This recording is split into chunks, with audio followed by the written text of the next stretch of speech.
inserts in Project 2025? No, I haven't. Actually, I haven't heard about it at all. No, I haven't heard about it.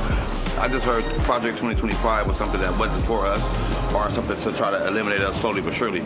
I could be wrong, but I know it ain't nothing good for us. Whoa, whoa, whoa, whoa, whoa. Hello, my name is Tyrone Howard, professor of education at UCLA. And what I'd like to bring to your attention are some of the concerning and disturbing aspects of Project 2025 that we in the Black community should be concerned about. Federal education policy should be limited, and ultimately, the Federal Department of Education should be eliminated. Outrageous. That's just complete nonsense. There's no clarity here as to what this really means. Are we eliminating resources? Are we eliminating things? And who is this being eliminated for? There's already a shortage of resources that young Black kids get. What are we going to do if we don't provide the same education resources for everyone? I think Project 2025 is something that's going to set us back about 20 years. Wow. I don't think enough people are educated on just how bad this 2025 thing is. Any discussions around race and racism are now being eliminated, which to me is erasing a core part of our history.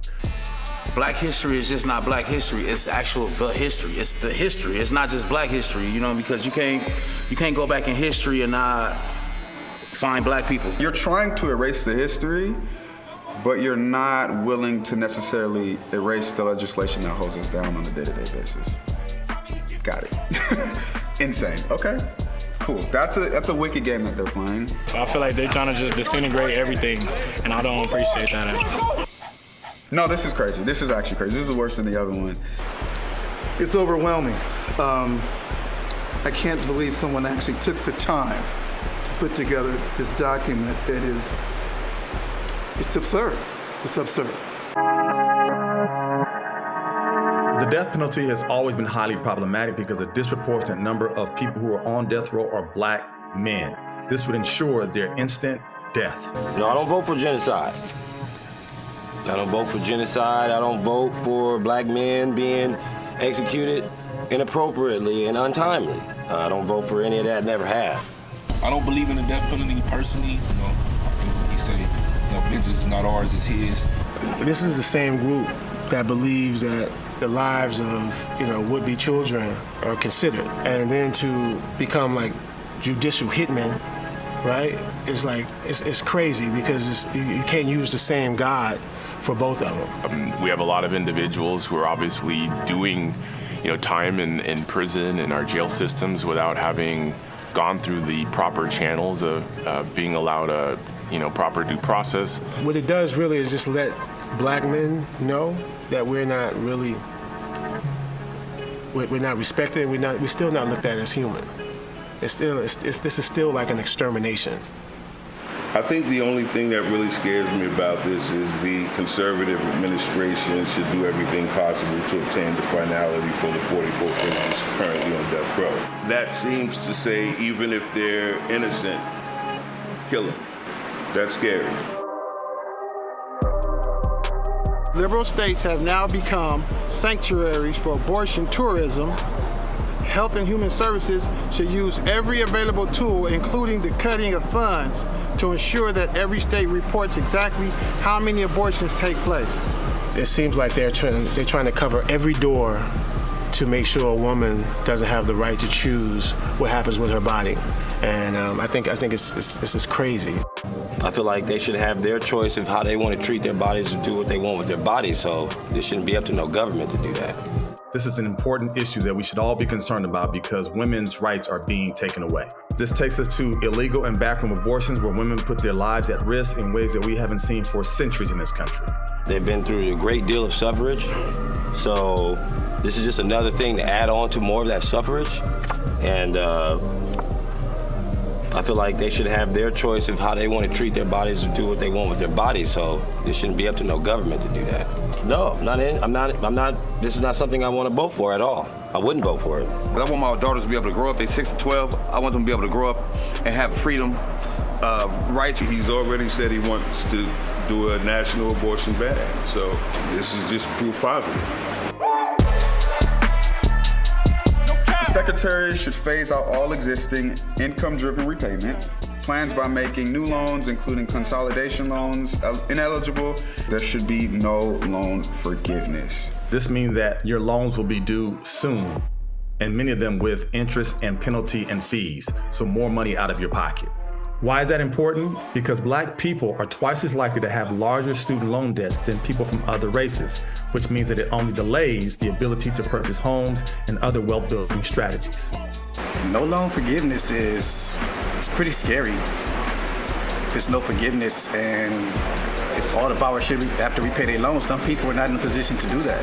And I don't think a lot of people can recover from the debt that college is putting on people. So, you know, you'd be putting kids in a position where it's almost impossible for them to win. The next administration should work with Congress to amend Title VII to prohibit Equal Employment Opportunity Commission from collecting EEO-1 data and any other social classifications in employment for both private and public workplaces. Wow. What this means is that we will no longer have protections in the workplace that prevent discrimination, racism, or unfair treatment of people of color. Wow. Oh yeah, we can't have that. We can't have that at all. Egregious, overwhelming, outrageous, unfair. That's how I describe it. May I speak candidly? It's basically a handbook for slavery.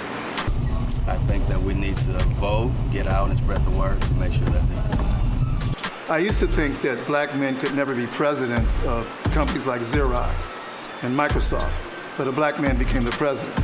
This is rolling back all these things that were already established. We should find more ways to be more inclusive, men of color, women of color. I can't imagine an administration that would take us back. I could never support it. Repeal harmful health policy enacted under the Obama and Biden administration, such as Medicare shared saving programs and the Inflation Reduction Act. I never thought that we would come to a time like this in America.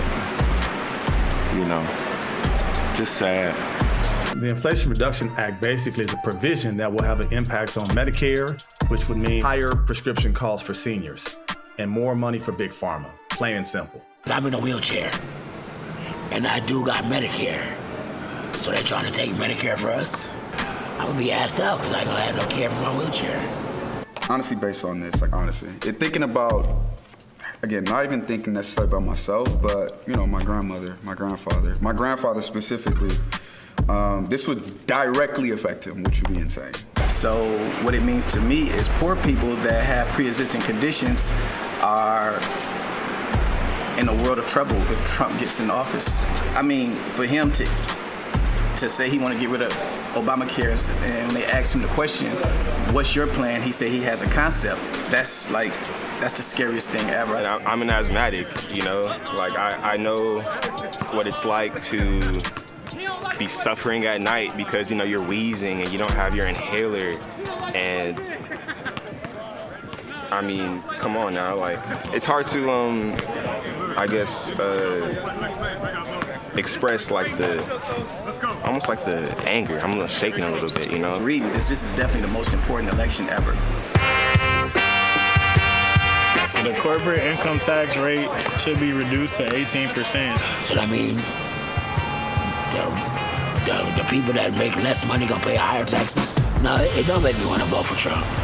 What this means is less taxes and greater profit for large corporations and fewer wages and less income for everyday workers. We already see a massive gap between what workers take home and what large corporations take home. This will only widen that gap. So the hard-working people get less, and the people that don't work as much get everything. If you're middle class or lower, you barely making ends meet, for real. The people with the most money should pay the most money. I mean, that's like common sense, right? It sounds like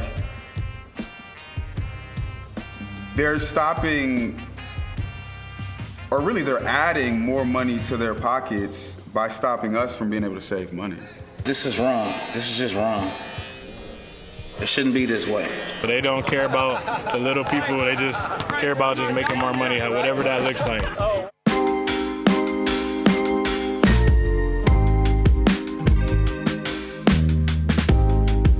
I would say take your time to read what they're pushing.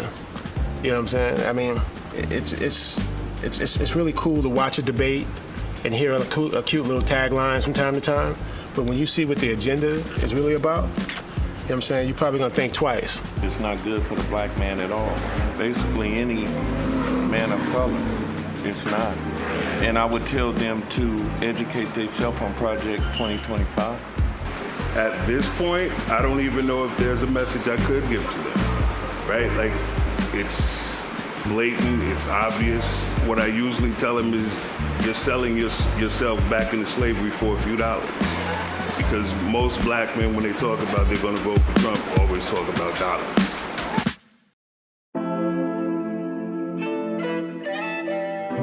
Everybody just thinking that Trump was a good president from EDD, PPP, that Trump was gonna look out for the blacks. I mean, look, I don't think Trump really honestly cares about anybody back there anyway. I plan to vote this next presidential election, absolutely. People die for the actual right to vote. So if you have a chance to vote, you should. This is my second time voting, and since I've been free. And to me, and anybody around me that know what I went through, fighting to get home, and know what's going on, like, we have to vote. We just have to vote. When I grew up, my grandfather was from the South, and it was very hard for them to vote. So no matter what, vote. We have to vote. It's important. I don't care if you gotta stand in line 5-6 hours, vote. And at this point, it's really not even about politics. It's about character.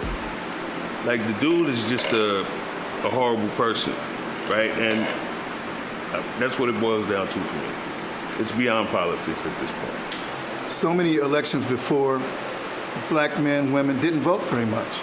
We have to vote at this election. It's going to be a game changer for all of us. I use the term, I have to stop this insanity.